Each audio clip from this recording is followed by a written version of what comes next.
Hello, welcome to national rankers. मैं हूं आभा गुप्ता सेरीवाल और हम पढ़ रहे हैं क्लास 12th का अकाउंट।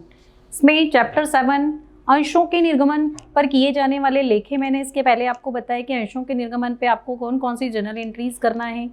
उसके संबंध में 10 एंट्रीज मैंने आपको बताई थी, लेकिन उन एंट्रीज के संबंध में भी हमें कुछ बातें ऐसी हैं जो ध्यान में रखनी है। जब हम किसी भी क्वेश्चन को करते हैं तो ये जो है हमें बहुत ध्यान रखना ज़रूरी है। नंबर 1, प्राप्त आवेदन की राशि जब तक अंशों का आवंटन नहीं हो जाता शेयर एप्लीकेशन अकाउंट में ही रहेगी। आवंटन के पश्चात इसको कैपिटल अकाउंट में ट्रांसफर कर दिया जाता है। प्रत्येक किश्त के संबंध में आपको ध्यान रखना है कि 2 एंट्रियां करना है, एक ड्यू की और एक रिसीव्ड की। ओनली एप्लीकेशन में आपको पहले एंट्री करना है रिसीव्ड की, उसके बाद में उसको ट्रांसफ़र किया जाता है। लेकिन जब दूसरी किश्त देय होती है कंपनी की, जैसे आवंटन है, प्रथम याचना है, द्वितीय याचना है, तो उसमें पहले आपको ट्रांसफ़र की एंट्री करना है, ड्यू की एंट्री करना है और बाद में उसको रिसीव्ड की एंट्री करना है। कंपनी अधिनियम 2013 की सारणी F के अनुसार प्रत्येक किश्त की मांग के लिए कम से कम 14 दिन की सूचना 2 मांगों के बीच में, जैसे कि फर्स्ट कॉल और सेकेंड कॉल है तो दोनों के बीच में 1 महीने का अंतर होना चाहिए। मांग राशि अंशों के अंकित मूल्य से 25% से ज़्यादा नहीं होना चाहिए। ये उसमें नियम कुछ दिए गए हैं जो ध्यान में रखना है। इसके अलावा जब इक्विटी और प्रेफरेंस दोनों तरह के अंश कंपनी के द्वारा निर्गमित किए जाते हैं तो हमें ये ध्यान में रखना है कि दोनों की राशि जो है वो अलग अलग खातों में जाएगी। जैसे इक्विटी शेयर कैपिटल है तो इक्विटी शेयर है तो वो इक्विटी शेयर कैपिटल में जाएगी, प्रेफरेंस शेयर है तो वो प्रेफरेंस शेयर कैपिटल में जाएगी। और अगर मान लीजिए कि क्वेश्चन में आपसे कुछ भी नहीं कहा गया है तो फिर हम उसको इक्विटी मानेंगे, समता अंश मानेंगे। जैसे क्वेश्चन दे दिया उसने कि एक कंपनी ने 10,000 अंश जो प्रत्येक 100 रुपये का है जनता में निर्गमित किए। अब ऐसा कहीं नहीं कहा गया कि वो समता अंश है कि पूर्वाधिकार है, तो हम उन्हें समता अंश मानेंगे, क्योंकि अगर पूर्वाधिकार होंगे तो वो क्लियर कहेगा कि ये पूर्वाधिकार अंश हैं। लेकिन समता अंशों के संबंध में ऐसा ज़रूरी नहीं है, क्योंकि समता अंश साधारण अंश होते हैं। जब हमने इसके बारे में पढ़ा था तो मैंने आपको बताया था कि जो पूर्वाधिकार नहीं होते हैं मतलब वो समता अंश कहलाते हैं। इसके बाद जब कंपनी में कोई लेन देन नगद नहीं किया जाता है तो सारी जो प्राप्ति और भुगतान है बैंक के माध्यम से होते हैं। कंपनी में क्या होता है, जितने भी ट्रांजैक्शन अंशों के निर्गमन से संबंधित होते हैं सभी बैंकों के माध्यम से किए जाते हैं। इसलिए जब भी कोई बैंक से संबंधित भुगतान से संबंधित एंट्री आएगी तो हमें बैंक अकाउंट को डेबिट या क्रेडिट, जो भी उसकी डिमांड है, क्वेश्चन की एंट्री की डिमांड है, उसके हिसाब से हमें डेबिट या क्रेडिट बैंक को ही करना है। इसके बाद जब जनरल के साथ रोकड़ बही भी तैयार करनी हो तो रोकड़ संबंधी लेके जनरल में न लिखकर हमको डायरेक्ट कैश बुक में लिखना है।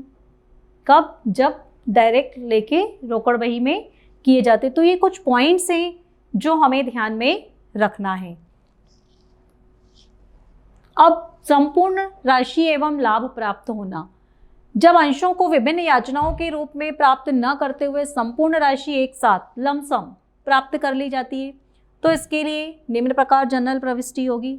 सबसे पहले सम मूल्य की स्थिति में, सम मूल्य मतलब जितना उसका अंकित मूल्य है अंश का उतने पर ही उसको निर्गमित किया जाए। जैसे 100 रुपये वाला अंश 100 रुपये में ही निर्गमित किया गया तो ये एंट्री बन जाएगी बैंक अकाउंट या टू शेयर कैपिटल अकाउंट, या शेयर होल्डर भी लिख सकते हैं उसकी जगह आप। नरेशन हो जाएगा बीइंग शेयर इशूड एट पर फुली पेड, एट पर मतलब सम मूल्य पर। तो ये एंट्री है सम मूल्य पर जब राशि एक मुश्त प्राप्त हो जाती है कंपनी को। इसके बाद संपूर्ण राशि एवं लाभ प्राप्त होना। कब? प्रीमियम मूल्य की स्थिति में। प्रीमियम मतलब जब अंश अंकित मूल्य से अधिक मूल्य पर निर्गमित किए जाते हैं। 100 वाला शेयर कंपनी ने 110 में निर्गमित किया या 115 रुपये में निर्गमित किया तो जो ऊपर राशि 10 रुपये या 15 रुपये वो क्या होगी? प्रीमियम की राशि कहलाएगी। उस वक्त हमारी एंट्री हो जाएगी बैंक अकाउंट या टू शेयर कैपिटल अकाउंट और to securities premium reserve account. Narration हो जाएगा issued of shares at premium fully paid. तो ये दो एंट्री मैंने आपको बताई, एक तो सम मूल्य वाली स्थिति में और एक दूसरी प्रीमियम वाली स्थिति में। अब हमारा अगला टॉपिक है जब अंश आवेदन और आवंटन के लिए एक ही खाता खोला जाए। इसके पहले जब हमने एंट्री पढ़ी थी तो उसमें अंशों के आवेदन से संबंधित एंट्री अलग थी, आवंटन से संबंधित अलग थी, प्रथम याचना द्वितीय याचना सबसे संबंधित अलग अलग एंट्रियाँ थी। लेकिन अब टॉपिक हमारा है कि जब दोनों के लिए एक ही खाता खोला जाए।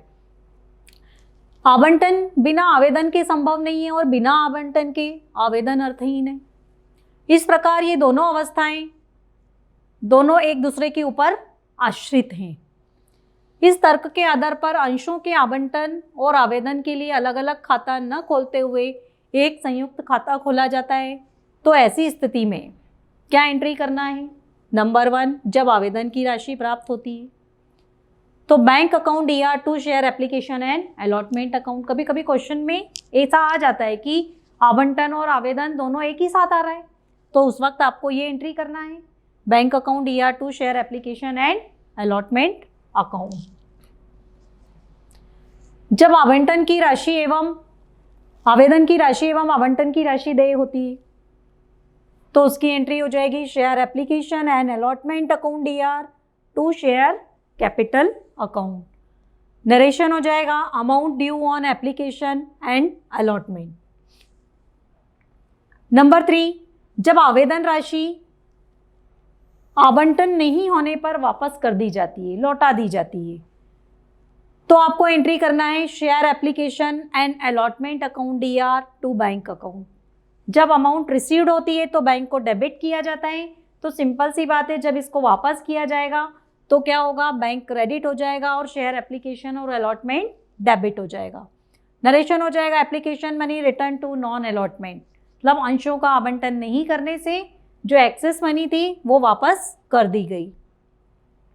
जब आवंटन की राशि प्राप्त होती तो bank account ER2 share application and allotment account.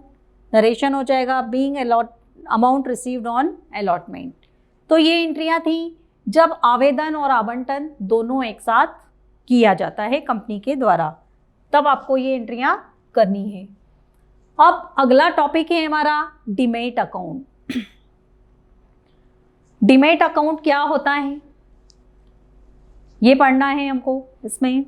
अब डीमैट अकाउंट, जब भी कोई व्यक्ति किसी कंपनी के शेयर खरीदना चाहता है, शेयर में इंटरेस्ट रखता है, तो उसे अपना किसी भी अनुसूचित बैंक में अपना एक अकाउंट खुलवाना होता है जिसे डीमैट अकाउंट कहा जाता है। डीमैट अकाउंट के माध्यम से ही वो शेयर से रिलेटेड सारे ट्रांजैक्शन करता है, अपने शेयर्स को उसमें जमा रख सकता है। जिस तरह से हम मनी को अपने बैंक अकाउंट में डिपॉजिट करते हैं, उसी तरह से शेयर सर्टिफिकेट्स जो होते हैं वो डीमैट अकाउंट में जमा हो जाते हैं। एक विनियोगकर्ता अपनी प्रतिभूति को भौतिक प्रमाण पत्र के रूप में इलेक्ट्रॉनिक फॉर्मेट में रख सकता है। अपनी प्रतिभूति को भौतिक प्रमाण पत्र इलेक्ट्रॉनिक फॉर्मेट में परिवर्तित करना या रखना ही डिमैटेरियलाइजेशन कहलाता है, जिसे शॉर्ट में डीमैट कहा जाता है। डीमैट खाता वह खाता जिसमें प्रतिभूति रखी जाती है, जिसमें अंश प्रमाण पत्र रखे जाते हैं, उसे डीमैट अकाउंट कहा जाता है। ये प्रतिभूतियाँ इलेक्ट्रॉनिक रूप में विनियोगकर्ता के लिए जिसके पास रखी जाती हैं उसे डिपॉजिटरी कहा जाता है। तो किसी को भी जब शेयर से संबंधित लेन देन करना है तो उसे अपना बैंक में डीमैट अकाउंट खुलवाना ज़रूरी होता है। रोकड़ बही में लेखा करना। अब यदि कोई क्वेश्चन हमको दिया गया है और क्वेश्चन में ऐसा कहा गया है कि डायरेक्ट लेखे आपको रोकड़ पुस्तक में करना है, रोकड़ बही में करना है, तो ऐसी स्थिति में लेन देनों के जो लेखे हैं वो रोकड़ बही और जर्नल दोनों में किए जाते हैं। अतः रोकड़ से संबंधित जो नगद लेन देन के लेखे हैं वो रोकड़ बही में चले जाएंगे और जो रोकड़ से संबंधित लेन देन नहीं है वो जर्नल में चले जाएंगे। जैसे मान लीजिए कि किसी कंपनी ने शेयर निर्गमित किए तो उसको जो अंशों के आवेदन की राशि प्राप्त हुई, bank account ER2 share application account, ये एंट्री हम करते हैं उसमें। तो जब रोकड़ पुस्तक रखी जाती है तो ऐसी दशा में जर्नल में ये एंट्री नहीं की जाएगी। ये जो एंट्री फर्स्ट वाली है ये रोकड़ पुस्तक में चली जाएगी ऐसी की ऐसी। और जो ट्रांसफ़र वाली ड्यू वाली एंट्रीज हैं वो सारी एंट्री जर्नल में की जाएंगी। कंपनी अपना खाता अनुसूचित बैंक में रखती है तथा आवेदकों को ये निर्देश दिए जाते हैं कि वे अंशों के आवेदन, आवंटन और याचना से संबंधित सीधी राशि बैंक में जमा करा दें। इसलिए रोकड़ बही में केवल बैंक का कॉलम ही रहता है, उसमें कैश वाला कॉलम नहीं होता है। रोकड़ बही रखने से जनरल प्रविष्टियों का काम कम हो जाता है। रोकड़ बही के डेबिट पक्ष में सभी प्राप्तियां लिख दी जाती हैं और क्रेडिट साइड में सारे पेमेंट्स लिख दिए जाते हैं।